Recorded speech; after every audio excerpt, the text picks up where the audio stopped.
Welcome everybody from New Jersey and elsewhere. It's nice to see you all here. So, as you can imagine, it's really fun to do a keynote to my own screen, but I'm really delighted to be with you all this morning, so I appreciate the invite. As noted, I'm an associate professor of educational leadership at the University of Colorado, Denver. That means I prepare principals and superintendents to lead K-12 schools all around the world. And I get a chance to work with schools all over the globe in terms of school transformation. How do we rethink learning and teaching and schooling for the demands of today and tomorrow? I do a lot of that work through my center, CASTLE, which Rich also mentioned.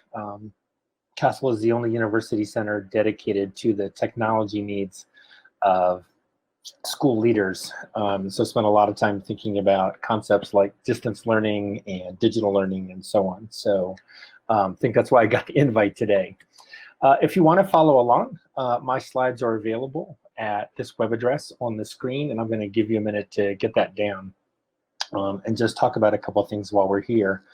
I know that some of you are active on social media, so there are some Twitter addresses and hashtags that you can use as part of this conversation. I encourage you to share out any thoughts or resources that come to mind during this keynote.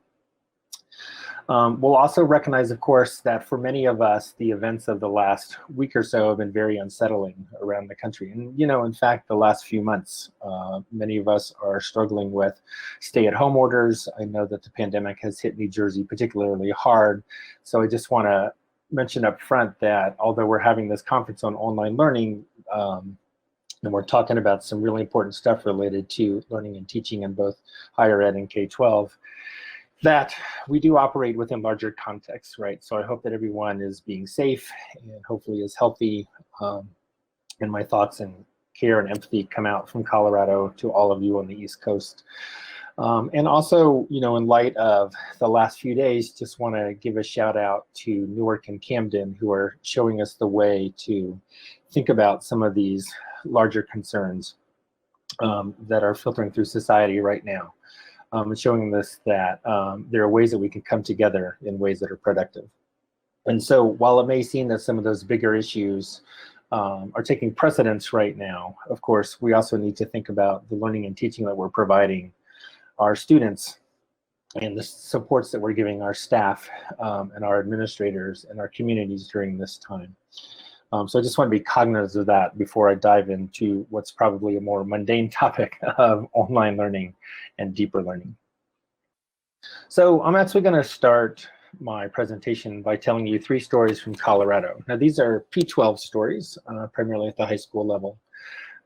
But hang with me because I'll segue into the higher ed stuff as we go along here. And my first story is about sharks. And that may seem like a funny story to you because we don't really have sharks in Colorado, right? But I'm going to invite you to watch this video for a few seconds.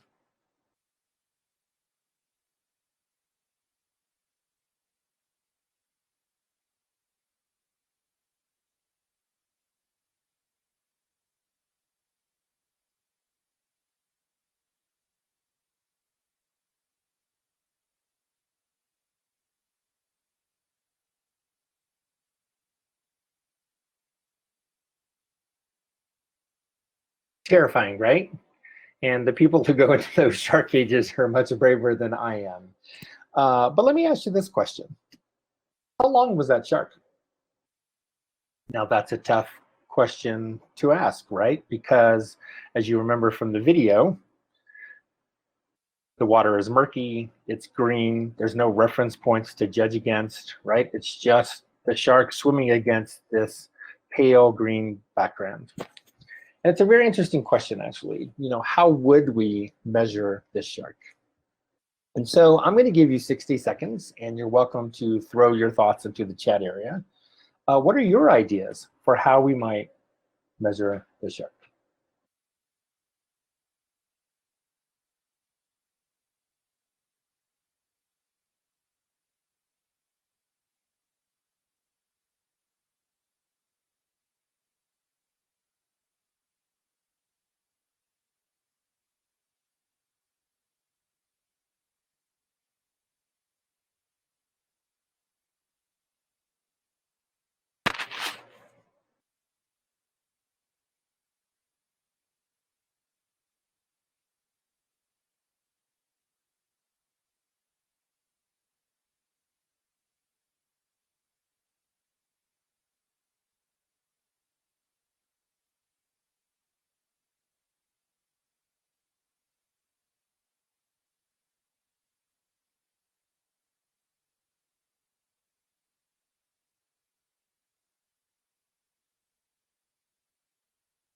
Okay, time's up.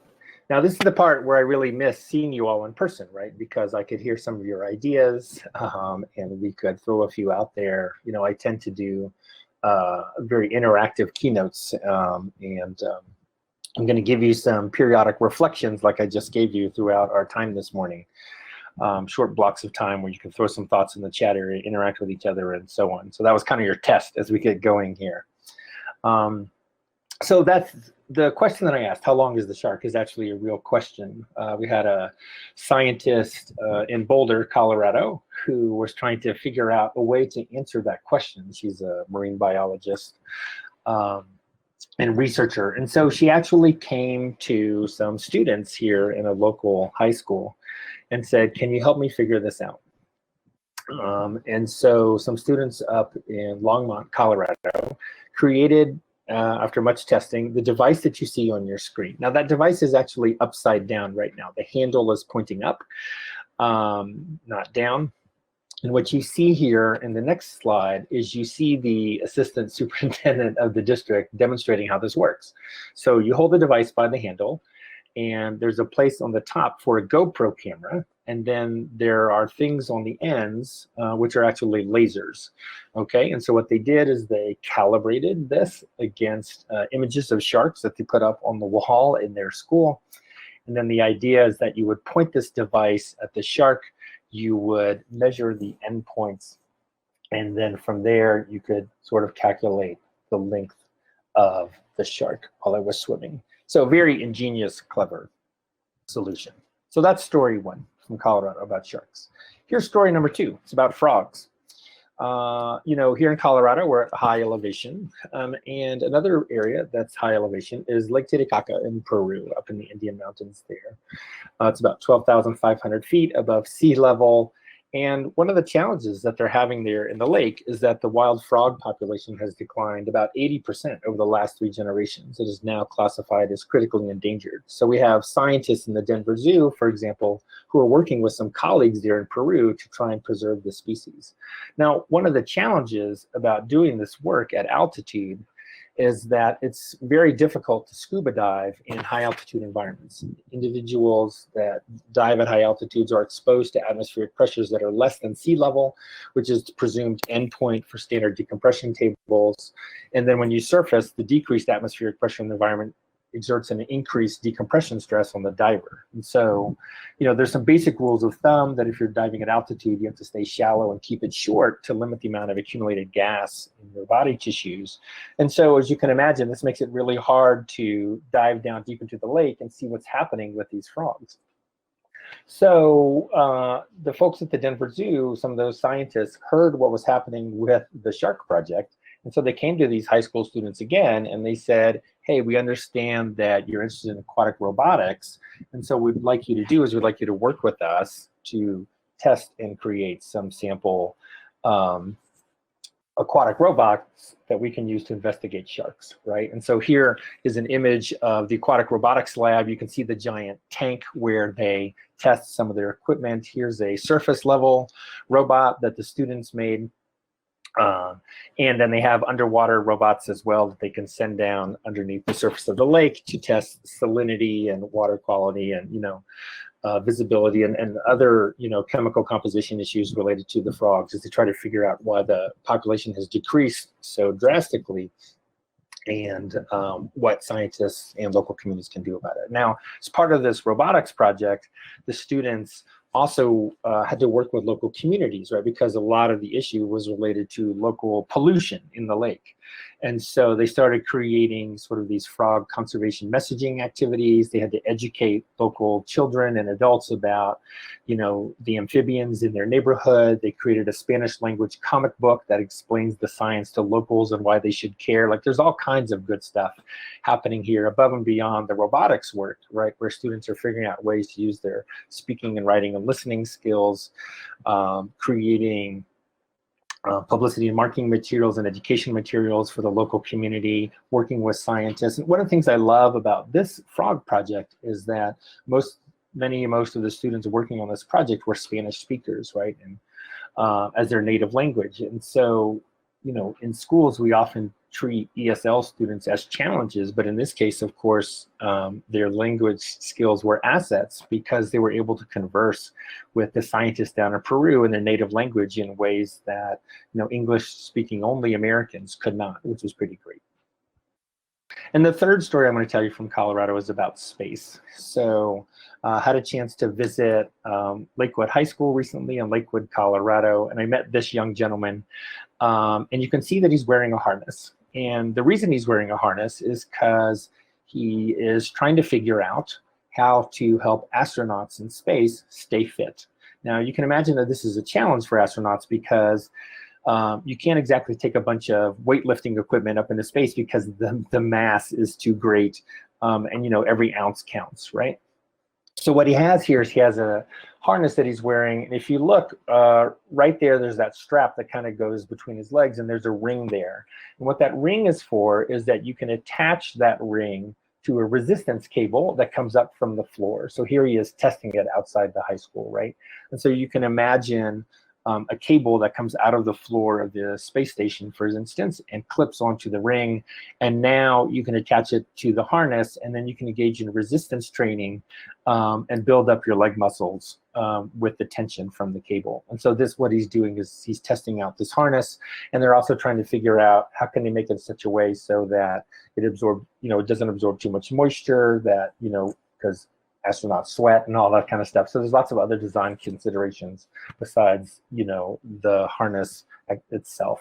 And so what's great about this is that Lakewood High School has figured out a way to partner with NASA and to conduct a variety of different experiments that will benefit our astronauts up in space. So another experiment that I saw students working on while I was there, another project, was they were trying to figure out how can you wash materials up in space with something ridiculous like 10 milliliters of water, right? And so they created these collapsible cloth-like buckets, right, that are lined with foil, and there's batteries and radiation and so on. I don't understand all the technicalities of it, but then they're actually testing chemically washed t-shirts and unwashed to see if they can get rid of the bacteria and so on. And so all three of these projects in Colorado, although they're examples of high school students, not college students, are examples of what we might call deeper learning. And when we think about deeper learning, we have to recognize what some of those practices are. One of those practices is this concept of student agency. It's this idea that students have a lot of ownership and control of what and when they learn and with whom and how and why, right? And the idea here is that in an environment that's high in student agency, that it's much less teacher controlled or system controlled, and students have a lot of choice and voice in what they're learning. And there's lots of advantages to student agency. So for instance, the cognitive psychologists remind us that one of the primary factors, if not the primary factor in human motivation, is a sense of autonomy, right? And so what we have to think about is that, in our K-12 environments, in our higher ed environments, do we allow students to have some voice and choice and agency and control and ownership of their own learning? Or is it primarily directed by us as instructors, as organizations and institutions and so on? Are we creating high autonomy learning spaces or low autonomy learning spaces? And if we create low autonomy learning spaces, which is very prevalent in K-12, for instance, then we shouldn't be surprised when we struggle with student motivation and engagement, right? Student agency also allows for a lot more personalization of the learning process, allows us to individualize and differentiate in other ways. So lots of advantages to student agency. And I hope that you saw a lot of that student agency in the work that I showed you from Colorado. A second big aspect of deeper learning is this concept of authentic work, this idea that rather than doing isolated, siloed academic work in the classroom, that you're connecting with the real world outside of schools. That now all of a sudden, students stop asking us, why do I need to know this or why do I care? Because they're actively connecting with their local communities, online communities, global communities. They're doing work that seems to matter. And so they understand the relevance and meaning of what they're being asked in a way that's very different from many traditional classrooms. The third key aspect of deeper learning, of course, is higher level thinking, right? How do we move beyond those lower level thinking tasks, what many people consider foundational stuff like factual recall and procedural regurgitation, the basics of the discipline. And how do we allow students to engage in tasks of greater cognitive complexity, where they're engaged in more critical thinking and problem solving? They have opportunities to be creative communicators and collaborators. In other words, they're living more often on the upper levels of Bloom's taxonomy or Webb's depth of knowledge wheel than the lower ones. And then finally, another aspect of deeper learning might be, how do we infuse technology into that, right? How do we move out of analog spaces and into rich, robust digital and online spaces where we're using these tools to connect with others and do more powerful work in ways that we just couldn't do without the technology, which I think is going to be a big theme of the conference today.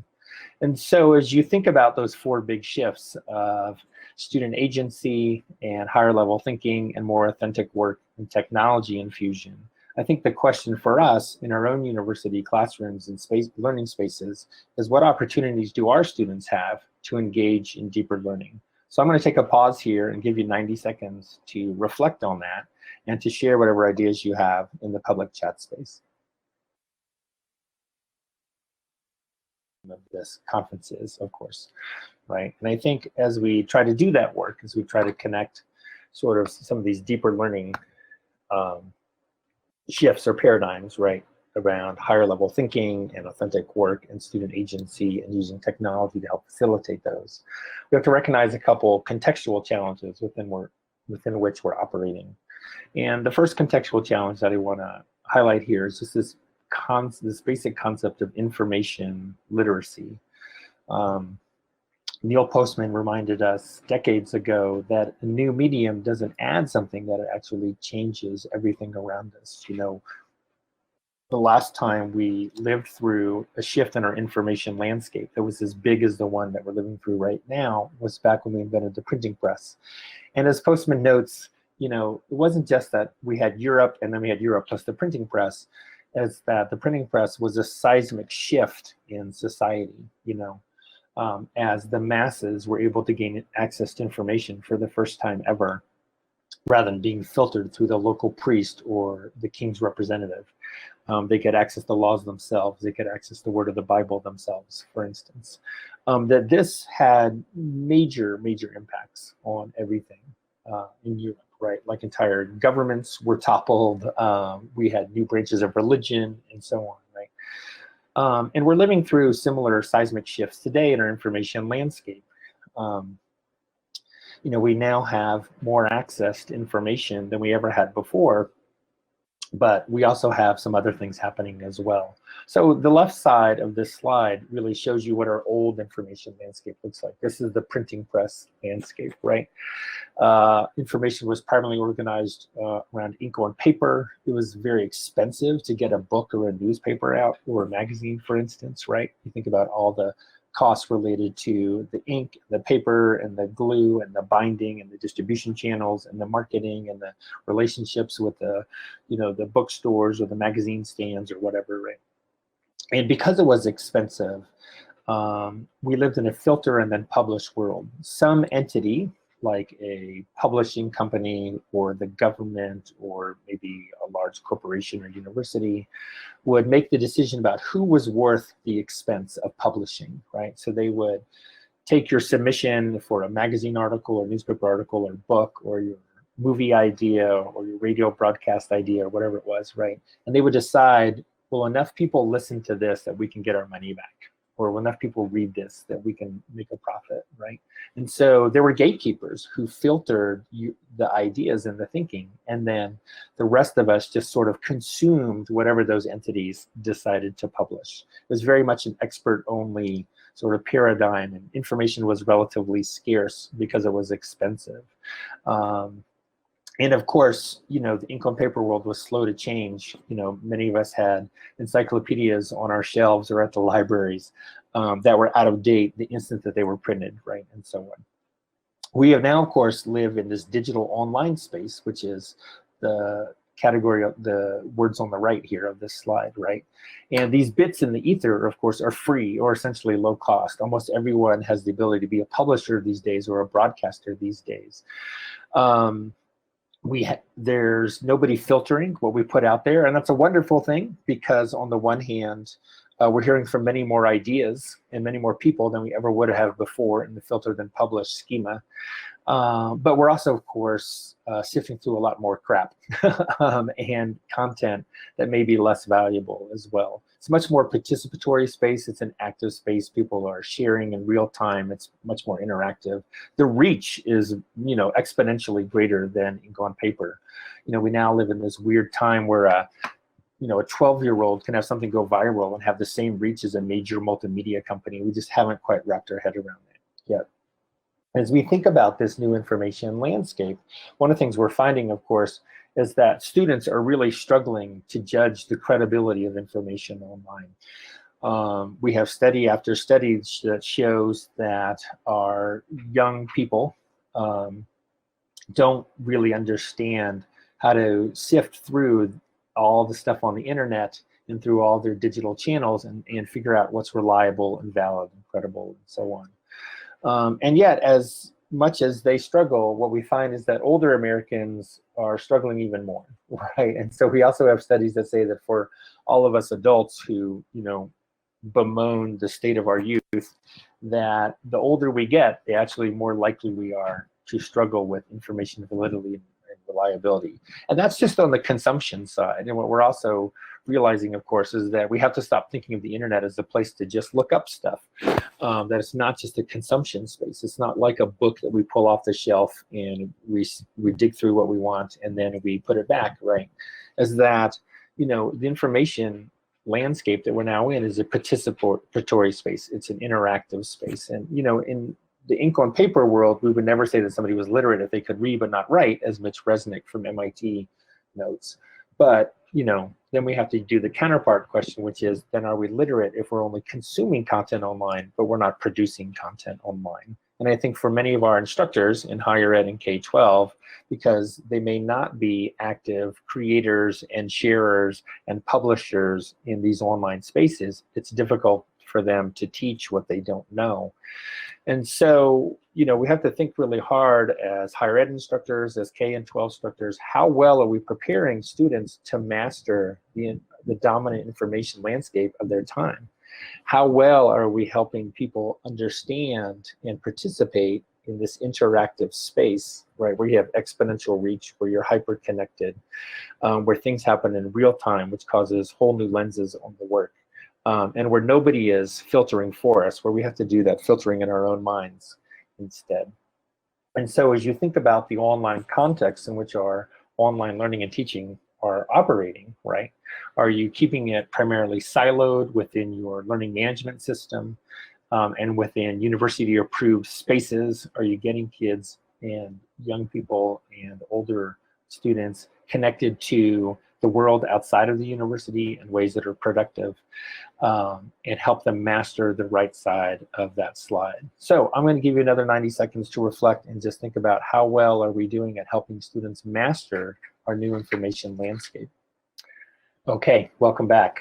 And again, this is hard for me because I don't get to see you, so I can't see what you're thinking and what you're sharing and what you're talking about. I hope you're using our public chat space in a way that's productive for you, in addition to whatever your own thoughts and notes are that you're recording. I think the other contextual challenge that I just want to highlight here as we think about online learning and deeper learning is this concept of career readiness or life readiness. And down at K-12, we would also add college readiness, right? And I think, as you think about this new information landscape and the impacts of technology in society, maybe nowhere has it had a greater impact than the world of work. So you think about all the jobs that have been lost to offshoring, where we take jobs that used to exist in our country and we have now sent them overseas because the labor is much cheaper, right? So the globalization of the economy. This idea of outsourcing, where in the past you might have a full-time job in the human resources department, for example, or the data entry department in your company or organization, and now we've decided to outsource that to a private contractor. instead of keeping the work in-house. And yes, you can go get a job at the contractor instead of the organization, but the bottom line is the contractor probably pays less, probably has less robust benefits, if any benefits at all, and so on, right? And so we've taken millions of jobs and we've sent them overseas to where the labor is cheaper. We've also taken millions of jobs and we've outsourced them to less economically stable work providers, right, in terms of job security and benefits and so on. And then, of course, there's the whole impact of automation. And we have figured out ways to automate both physical labor jobs, such as, drilling screws into car doors at the local Ford factory. But also, we figured out ways to automate service jobs, what we might consider more white-collar work or maybe even pink-collar work. And the idea here is that it's not just our blue-collar workers who've been automated, right? You can think about things like ATMs and online travel websites and other places where we've created algorithms and self-service websites and apps on our phones. In other words, where we're moving the work into the hands of consumers, which is great, right? But also has had major impacts in terms of job loss. And when you add all those up, what we're finding in the American economy is that the only job growth over the past 5 or 6 decades has been in the area of non-routine analytical work and non-routine interpersonal work. This is that complex cognitive mental work that machines can't do yet, although AI seems to be giving us a run for the money. And any kind of manual labor job or routine cognitive job, we've seen steady declines and stagnation over the past few decades. And so the economists call this the bifurcation of the American economy. If you have those higher level thinking skills that I talked about earlier as one of the 4 aspects of deeper learning, right, that there seem to be a steady number of jobs available to you. And if you're engaged in any kind of routine mental work, like say a bank teller or somebody who does data entry, or an administrative assistant or customer service rep and so on, or any kind of manual labor job, we're figuring out ways to automate those and outsource and offshore those jobs. And so we have this bifurcation, right? And we have to figure out, how do we get more of our students and more of our graduates along the upper pathway, not just the lower pathway. And that's true for both higher ed and K-12. We're seeing the same concerns across all developed countries. So for example, here's the data in Europe, and it's a little hard to read this chart. What you'll notice is that you will see a small percentage increase in low-paying jobs. These are primarily manual labor and service sector kind of jobs like home health care aid, right? We're seeing a much larger increase in each European country, those brown bars, in high-paying, highly cognitively complex jobs, and the whole middle has just fallen out of the economy in basically every country in Europe as well. And this also would include Australia and New Zealand and Taiwan and Israel, and Hong Kong, and any other country that we might consider a developed country at this point, is they're seeing these same bifurcations happen within their economies. The end result here in the US, of course, has been that while we're more productive than we've ever been as a nation, right, our GDP continues to increase, that the average worker has not shared in that growth, in that increased productivity, right? Like their compensation has not risen accordingly. And I think we're seeing this in a lot of the political movements right now, where we're saying lots, tens of millions of people angry that they're being left behind as those who own the capital continue to do well, and those who are the workers, because of these global trends, have not kept up. And so it seems to be pretty clear that the skills that our economy is rewarding right now are these upper level, cognitively complex skills, these deeper learning mentalities that go far beyond sort of basic factual recall and procedural skill development. And so I think it's an open question for us as we think about the economic and workforce aspects of our work, is how well are we doing at helping our students become career and life ready, as opposed to simply being knowledge absorbers and then knowledge regurgitators. And so, although, particularly in universities, we are very concerned with this fact that, we're not just about preparing our students and graduates to be worker bees for, the multinational corporation, but we also have to recognize that people need to get jobs. They need to be able to support their families and themselves throughout life. And so how do we help our students live at those higher levels of cognitive complexity more often so that they can become more career ready and have greater chances at life success? So why don't you think about that for 90 seconds, and then we'll come back and talk about how we start designing for some deeper learning. Awesome, welcome back. So we have been thinking about contextual challenges, right? How do we think about online learning and deeper learning, and what are the contexts in which we're operating that sort of frame that work? What I want to do in our last sort of 12 minutes or so here is think about a key implementation challenge, which is how do we design for deeper learning within online learning spaces? And I'm going to do that by starting with a fourth story, right? And a fourth story is about 8th grade me. And so here are some pictures of me in 8th grade. As you can tell, I was quite the looker. And I was going through some old yearbooks recently, and realized that at Hidden Valley Junior High School in the early 80s in Roanoke, Virginia, which is where I was at the time, but I actually was in the math club, which I didn't remember at all. That's me, second from the left on the front. And what was great about math club apparently was not only did Mr. Johnson say that I was a genius, which was pretty sweet of him. Thank you, Mr. Johnston. But I also love this picture, right? Because apparently in math club, we were exposed to this device right here, right? And I love the picture on my face because everybody else is sort of looking at this device in sort of wonder. And I have this really hesitant look on my face, like, what the heck is this thing and what does it mean? And back in the early 80s, we didn't really know what these devices were going to do to us. 8th grade me was very familiar with this kind of math work, right? Where I would do some basic procedural skill development. But 8th grade me did not know that pretty soon we would evolve these small miniature portable devices, right? Where I could simply ask the question verbally and get the answer to those questions.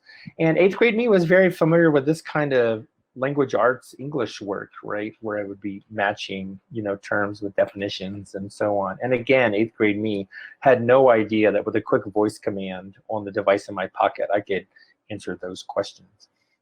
8th grade me was very familiar with this kind of science work. Here's a physics question from my daughter's physics textbook. And I love this question, right? A person pulls a toboggan for a distance of 35 meters along the snow with a rope directed 25 degrees above the snow. The tension in the rope is 94 newtons. How much work is done on the toboggan by the tension force? How much work is done on the same tension directed parallel to the snow? Like, we ask these questions of our students in college courses as well, right? We're working on this sort of procedural fluency and skill development, and that work is important. But to many students, the answer to these questions is, who cares? Like, they have no meaning or relevance to the world around them. It's just sort of isolated, decontextualized, siloed academic work. And so we shouldn't be surprised if, like 8th grade me, right, we struggle to find meaning in the question, particularly today when, with a quick search of the language of the question, I can find thousands of people who can help me figure out the answers to that question as well. And 8th grade me was very familiar with this kind of social studies work and social sciences work, where we might learn some basic facts about Eastern and Southeast Asian language families, like the Niger-Congo and the Khoisan and the Uralic and so on, right? But 8th grade me, of course, did not know that that little device that I saw in math club would eventually evolve into learning communities where students voluntarily shared their answers on flashcards with each other, on tools like Quizlet, and helped me understand how to study for and prepare for those questions. And so basically what I'm trying to say here is that 8th grade me was very familiar with this kind of learning, this sort of factual recall and procedural regurgitation work that is important work, right? Like, we still need kids to know stuff and be able to do stuff, but it's at the lower ends of Bloom's taxonomy or Webb's depth of knowledge wheel. And the question is that, are we also giving students in higher ed and K-12 the opportunity to live at those upper levels of cognitive complexity, the ones that I highlighted in the bifurcation of the workforce chart, for instance, right? The skills that help them make sense of our complex information landscape around us, that allows them to be not only, workforce ready, but also life ready, as we help them navigate more complex information spaces and economic spaces and so on. And 8th grade me actually didn't get a lot of opportunity to do that.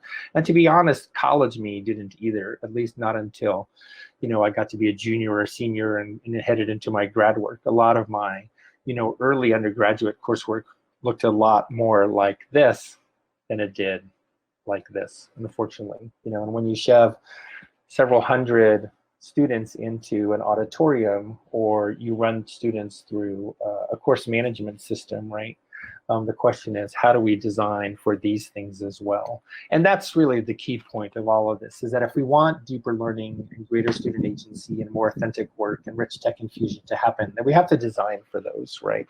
And so if we were designing for student agency, for instance, then we would ask questions like, who gets to pick what's being learned? And can we move some of that from the instructor to the student? And maybe even if the what that's being learned is a non-negotiable, it's a key core fundamental aspect of the course. There's lots of ways to learn things. So maybe students can have some choice and voice in how something is learned. We can create choice pathways in our online systems and our face-to-face learning systems. We can, recognize that there's lots of different ways that students can demonstrate what they know and their skills and how we assess that. And can we give students some opportunity to have some say in what that looks like, to differentiate some work products rather than making everybody submit the exact same thing. If we are the primary drivers of the talk time in our online spaces, for example, or face-to-face classrooms, can we figure out ways to have students drive that and lead that more often? Can we create opportunities within our online classes or our blended coursework where we can create interest pathways for students, where part of the learning maybe is directed by the teacher, but part of the learning is also directed by the student, where they say, within this topic or within this class, I'm really interested in X, Y, or Z, and I'd like some opportunity to investigate that further and, go beyond some given parameters or go in a different direction to initiate in a new area and reflect those interests and passions in my learning work. And so are we as instructors and institutions, again, creating some of these student agency and choice pathways. On the authentic work standpoint, right, we can ask questions like, do we care if our work stays siloed and decontextualized within the classroom and the LMS? Or can we figure out ways to ask students to take on authentic societal roles as part of their learning, to use the same kind of practices and processes and tools and technologies as people out in the real world, right? Like historians and scientists and business people and artists. And can we have them create real world products or performances for authentic audiences? Can we make contributions to audiences beyond the walls of the LMS, beyond the walls of the university? Can we actually make a difference in our community and have students be part of that work and maybe drive that work? On the deeper thinking and learning front, we can ask questions like, are we ensuring that we're focused around big important themes and concepts that are central to the discipline rather than isolated topics or trivia or minutia? This is particularly challenging in K-12, is to try and help educators create spaces for students where they focus on the big conceptual whys of the discipline, not just the trivia and the minutia. Can we create opportunities in our online spaces where students are engaged in really deep critical thinking and analysis, even if we're not together face to face? Can we create opportunities for them to work on authentic real world problems that are complex and messy, not just simple, like that physics problem that I illustrated earlier? And are we creating opportunities for students to be creative, right? Again, to go beyond, to initiate, to exercise some individuality in the work, and then to reflect on their own thinking and learning and planning work and progress, that important metacognition that we know needs to happen. And then finally, from a tech infusion standpoint, as we think about using our technologies in online learning spaces, are students communicating primarily within the LMS? If so, how? Is it primarily self-contained? Are we giving students a chance to communicate with others outside of the LMS, which tend to be very tight walled gardens? And if so, what tools do they get to use? Not just communicating, but also do they get to collaborate with others in authentic ways to make those real world differences that we know are important? Is the technology adding value to our work, right? Are the tools overshadowing or masking the lack of substantive important learning, and so on? So these are all sort of design questions that we can ask. So the question for you to think about here, this will be our last pause, and then I'll wrap it up with a few final slides. We only have a few minutes left, is can we embrace our roles as instructional designers, even online, as we design for deeper learning? And we're getting comments about difficulty with students with different technological access. It's an exciting time to be an instructional designer, but we need buy-in from others. It's a crucial time to be an instructional designer. Okay, welcome back. So we just have a couple minutes left here, so I'm going to kind of wrap things up. So all of those questions come from a protocol that I created called the 4 Shifts protocol. You can access that at bit.ly/4 shifts, and there's also a link to the protocol in that resources page that I gave you at the beginning. I'm also going to note that much of what I've been talking about here echoes a lot of what we know about culturally responsive pedagogy, right? So in which case some of the key precepts of CRP is that pedagogy is asset and interest-based from the students, that instruction is centered around them and their learning needs, that as teachers we operate primarily as facilitators, and that we help our students learn within the context of our larger cultures and communities, that we communicate high expectations for learning, which include not just factual recall and procedure regurgitation, but that deeper learning that we also know we need, and that we reshape our curricula and our coursework accordingly to make sure that we are not only life responsive, but also culturally responsive as our students bring those assets and interests and cultures and communities into our online spaces. So a couple things worth noting here. One is this notion of equity, right? As universities, we have long relied on students to provide basic access to devices and maybe home internet access. I think what we're finding right now during emergency remote instruction during the pandemic is that we may have to rethink some access issues for our students as well as our faculty. And of course, online learning depends on not only robust access, but also robust usage. And so what you've heard me sort of pleading for today as I talk about deeper learning is that if all we're doing is configuring our LMS work and our online coursework to do basic low-level learning and teaching, that we're missing out on the usage aspects and we're leaving behind many of our students in the opportunities to engage in those deeper learning experiences we know they need. You know, another challenge, of course, for higher ed is that many of our faculty were trained primarily to be researchers and not fantastic instructors. And we have relied in the past on inviting faculty to improve their teaching skills through university teaching centers and, you know, IT online learning opportunities for faculty and staff and so on. And I think one of the things we have to wrap our head around is that we have seen the deficiencies of that model again during the pandemic. And the question is, what kind of expectations can we have of faculty to be technology fluent and literate, not just simply inviting them to increase their pedagogical skills, because a lot of that fell apart over the last few months. So ultimately, we have to decide, what do we want our students and graduates to be? Do we want them to be recipients of pre-made, pre-packaged information that gets delivered to them through the online course shell? Or do we want bakers and makers and creators and doers who are actively engaged in their learning and doing awesome things that hopefully make a difference in the world? And if we want more bakers and makers and creators and doers, then the question is, what are we willing to do to get them, right? We have students who are comfortable in these online spaces. They're comfortable with multimedia, at least from a consumption and a social standpoint, if not necessarily an academic or work productive standpoint. They understand what powerful learning can look like because they've tasted the honey at home in ways that may exist outside of our universities and our schools and our online learning spaces.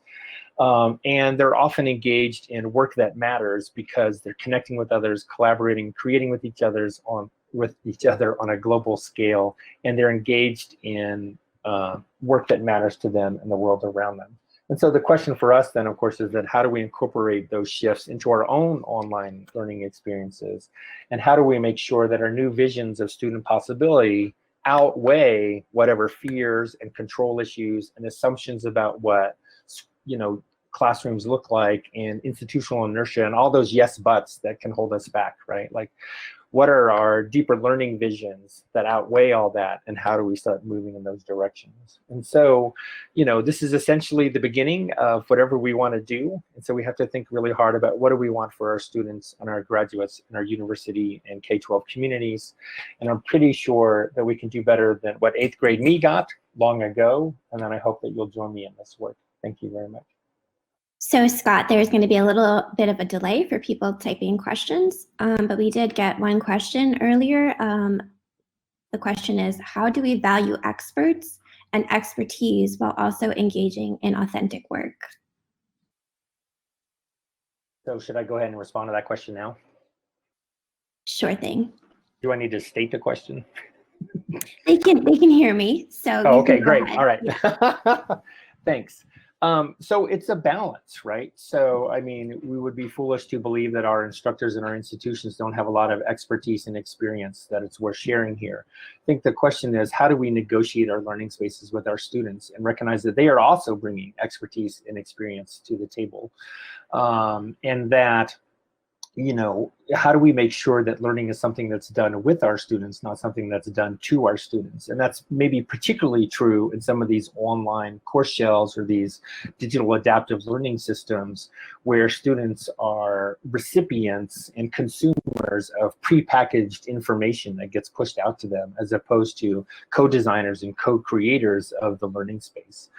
Ultimately, learning for the students should be about them, not just about what we think they should know, but also, do they get to have a say in what they know? As you think about some of those student agency components and the engagement motivation components, we shouldn't be surprised if students in higher education learning spaces struggle to find meaning and motivation, or to try and figure out what their major is, because they're learning foundational stuff, but they never get to connect it to things that they care about or things that they think are important in the world. And so again, it's all a conversation, it's all a discussion with our students. But as designers, we have to think about whether it's face-to-face learning spaces or online or blended or hybrid or whatever, is that how do we include students in that conversation in ways that allow them to extend and deepen their learning, and not make them wait until the final few years of undergrad or grad school to get to do that work.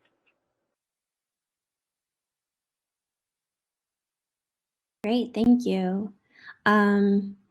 Sort of coming off of that, someone is also asking, how do we incorporate and develop evaluations?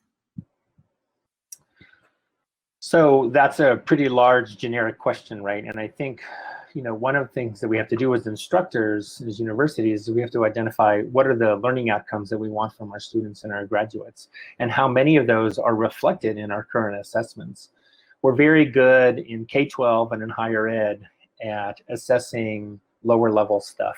The kind of stuff that can be captured in some kind of fixed response, multiple choice question, or maybe a brief short essay. But how often do we give students a chance to assess application of that knowledge and their skills out in the real world, for instance, right? And it's going to require some creative thinking for us, particularly in some early sort of foundational courses where students are still learning the discipline in some basic ways. And yet we can still maybe also create ways for them to apply that knowledge and that skill development out in the context around them. And that could be online, right? It doesn't have to be face-to-face community, it could be in the online communities.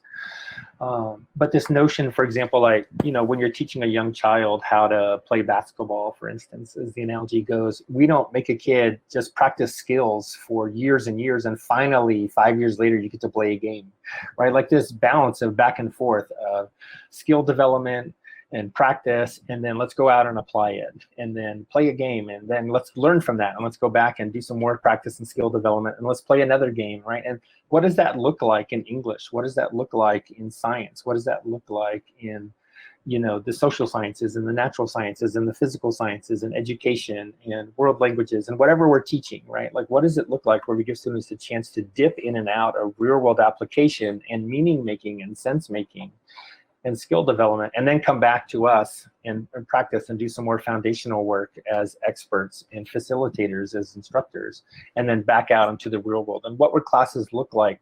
What would online courses look like that allowed students to do that, as opposed to simply remaining contained within the LMS, and engaging in these fairly artificial discussions and submitting things that only the teacher or instructor ever gets to see and then get feedback a month later, right? Like, it's a very different kind of learning modality. And the question is, do you want students to have some of those other opportunities? And if so, how do we design for them?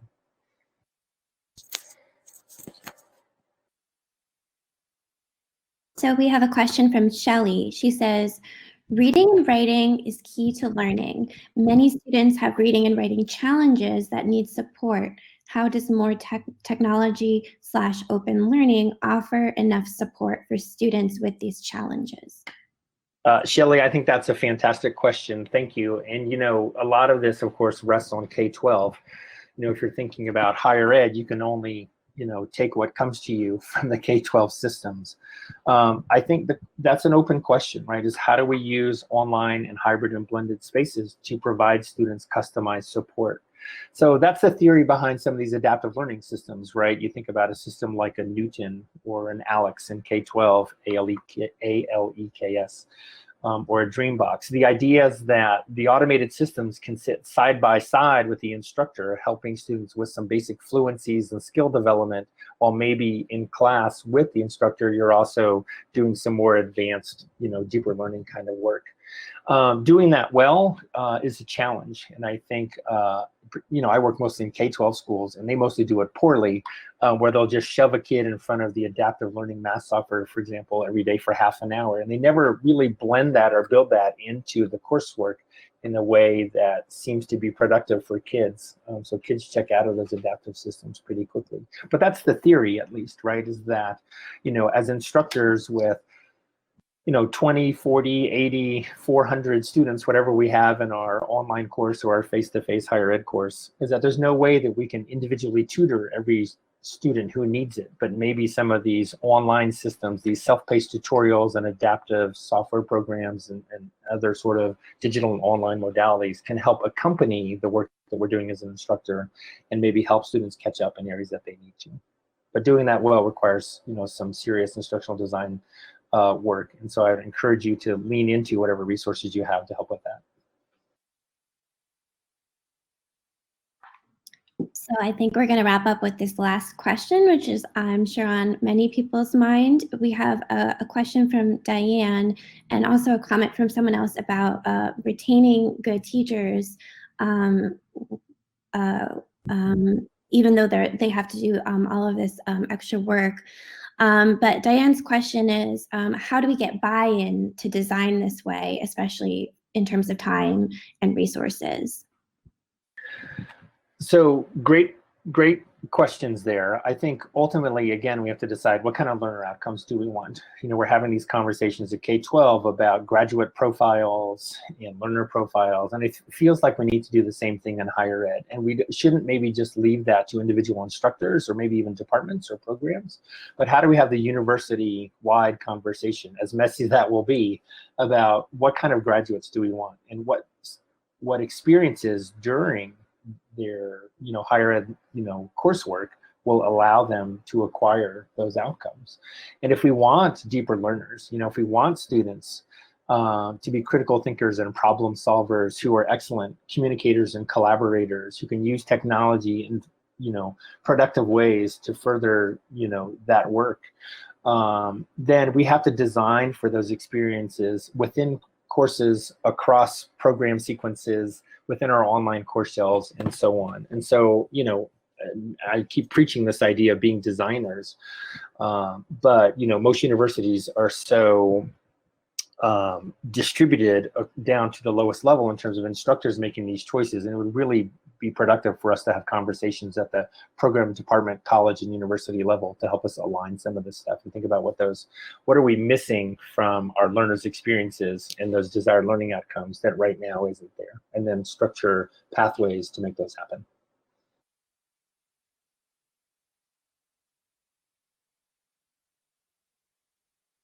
Scott, Thank you so much. On behalf of Rutgers, thank you for kicking off our conference. Thank you for stretching us and our thinking.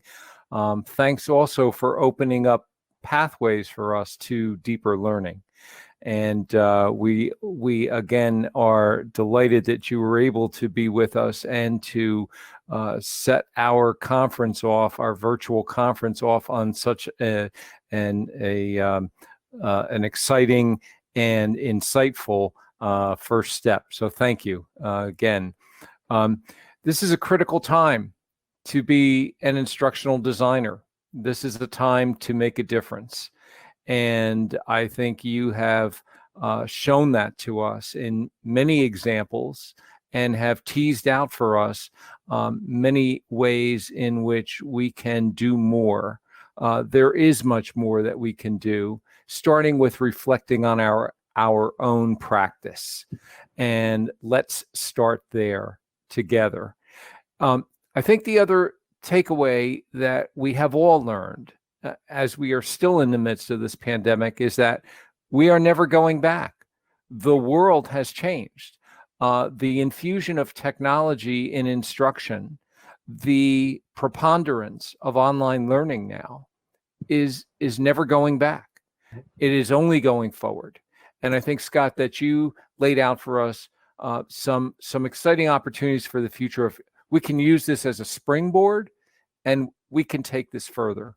And there is much more that all of us can do.